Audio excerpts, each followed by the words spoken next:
Kwa wale wanaotafuta matokeo ya mwaka form 4 katika mkoa wa Kigoma, basi matokeo hayo yameweza kutoka na ni kama jinsi yanavyoonekana katika video hii.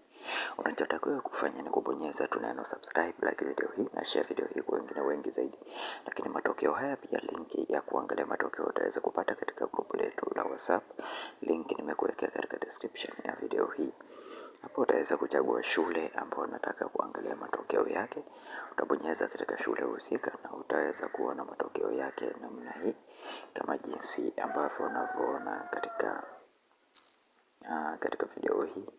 Utachagua shule yako na utaweza kuangalia matokeo yake vizuri kabisa bila tatizo lolote.